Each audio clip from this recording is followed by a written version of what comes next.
జరుగుతున్న ఉద్దేశంతో ఈ ఉత్సవాన్ని పాటించినటువంటి గౌరవ పెద్దలు అధ్యక్షులు మల్కు మహేందర్ బాబు గారికి, ముఖ్యంగా పూస నరసింహ గారు కానివ్వండి,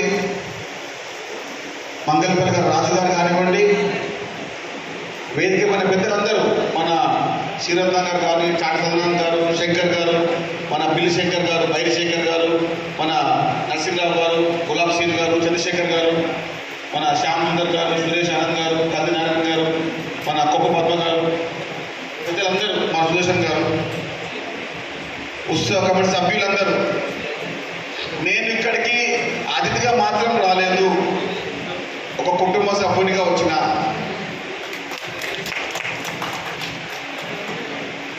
రాష్ట్రంలో ఎక్కడ ఏమున్నా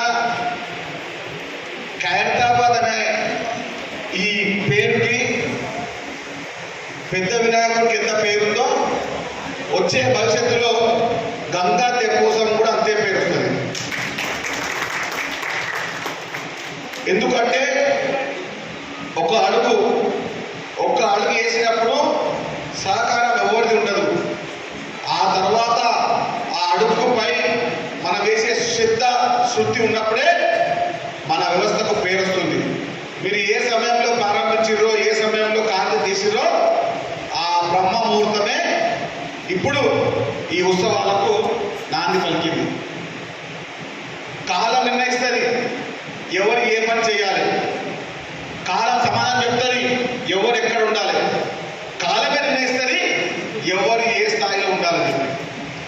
మల్కు మహేందర్ బాబు గారు ఆ సమయంలో నేను చేస్తాను అనే నమ్మకంతో లేకపోతే ఇక్కడ మనం అందరం కూర్చొని మాట్లాడడం కార్యక్రమం నిజం. ఒక కార్యక్రమం చేయాలంటే గట్స్ కావాలి. డబ్బు అందరి దగ్గర ఉంది,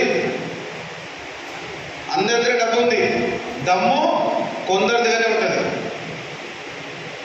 హైదరాబాద్ నగరంలో ఇప్పుడు మనం ఈ స్థాయిలో ఇంతమంది కూర్చొని రేపు ఏమైనా చేస్తాంరా బాబు, కూర్చుంటాం ఇస్తామంటే దానికి మూల కూర్చుడు కారకుడు మల్కు మహేందర్ బాబు గారు, పూస నరసింహ గారు, మంగళపల్లి శంకర్ గారు. ఎవరైనా మాట్లాడలే.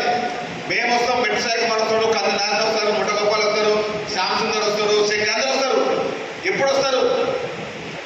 మీరంతా సజాయించి, మీరంతా డబ్బు తీసుకొచ్చి, మీరంతా బోనాలు తీసుకొచ్చి మొత్తం నిర్వహించినప్పుడు మేము కథ తీసుకొని వస్తాం. ఓపెన్ సీక్రెట్ ఇది. ఒక పని చేయాలన్నా, ఒక కార్యక్రమం చేయాలన్నా గడుసు కావాలి, దమ్ము కావాలి.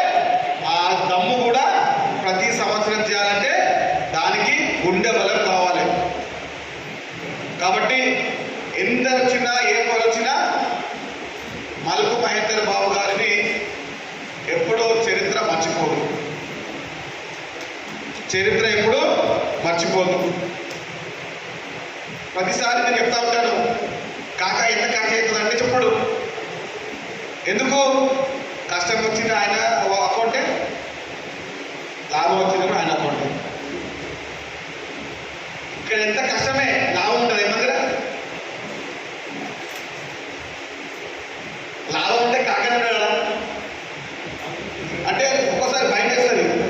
4 o'clock మీటింగ్ అన్నాము, 3 o'clock నేను వచ్చిన 3:30కి, ఆయన 3కి వచ్చిండు, మనం అందరం ఇళ్ళకి వచ్చినాం. కొంచెము మనం పనిచేసేటప్పుడు ఇది చాలా పెద్ద కార్యక్రమం, చాలా పెద్ద కార్యక్రమం ఇది. హైదరాబాద్ నగరంలో గంగాపుత్రులందరూ ఒక స్థాయికి వచ్చి ఒక గుంపు కూడా వచ్చి వేస్తారంటే అది గంగా తెప్పోతుంది. తప్పుడే ఇంకెప్పుడు మనం కలగడం. మనం ఈ విషయాన్ని మీరు మర్చిపోకండి.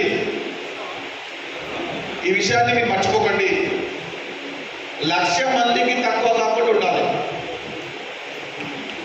హైదరాబాద్ నగరంలో మీకు ఎంత పరిచయం ఉన్నా రాష్ట్రంలో ప్రతి ఒక్క సమాచారం ఇవ్వాల్సిందే. హైదరాబాద్ నగరానికి 1,00,000 మంది రావాల్సిందే. 99,900 వచ్చినా కూడా అది తక్కువనే. 1,00,000 పైసలకు వచ్చే ఆగస్టు 17 రోజున హైదరాబాద్ నగర గంగాపుత్రులందరూ ట్యాంక్ బండ్ పైన ఉండాల్సిందే. తెలంగాణ రాష్ట్రంలో ప్రతి గంగాపుత్ర సంఘానికి సమాచారం ఇవ్వాల్సిందే.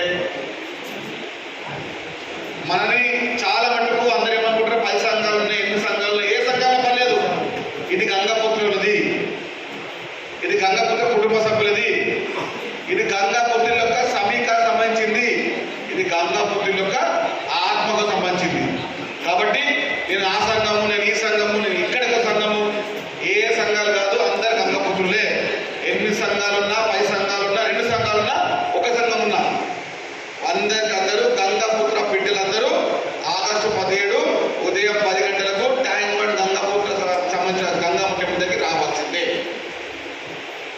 మాటలు మాట్లాడినా ఎన్ని చెప్పినా కూడా 29 సంఘాలు హైదరాబాద్ నగరంలో ఉన్నాయి, రాష్ట్ర వ్యాప్తంగా సంఘాలు ఉన్నాయి. ప్రతి ఒక్క సమాచారం ఇవ్వాల్సిందే. అది శంకర్ గారు చేస్తారా, మా చాట సదన గారు చేస్తారా, ఎవరు సురేష్ గారు చేస్తారా, ఇంకెవరు చేస్తారా, మా శివత గారు చేస్తారా? ఇది మనందరి బాధ్యత. ఏదో మహేందర్ బాబు కాదు, ఏదో రాజు గారు కాదు, గంగాపుత్రుల కుటుంబ సభ్యులందరి బాధ్యత. మన భుజాలను మనం మోసినప్పుడే భవిష్యత్తు మనకు మన కర్మ కనబడుతుంది. మహేందర్ గారు చేస్తున్నారు, మెట్టు సాయి గారు చేస్తున్నారు, శాశ్వతంగా గారు చేస్తున్నారు కదా, మాకెందుకులే అనుకుంటే ఒక చిన్న సామెత ఉంది.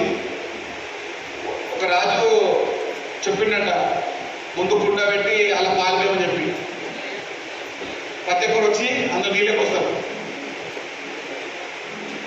కాబట్టి మనం అందరము నిశ్చయించుకొని 1,00,000 మందిని తీసుకోవాలనుకుంటే పెద్ద విషయం కాదు. 1,00,000 మందిని హైదరాబాద్ నగరంలో రంగపుత్ర సభ్యులు రావడం పెద్ద విషయం కాదు. నేను కాదు, నాకు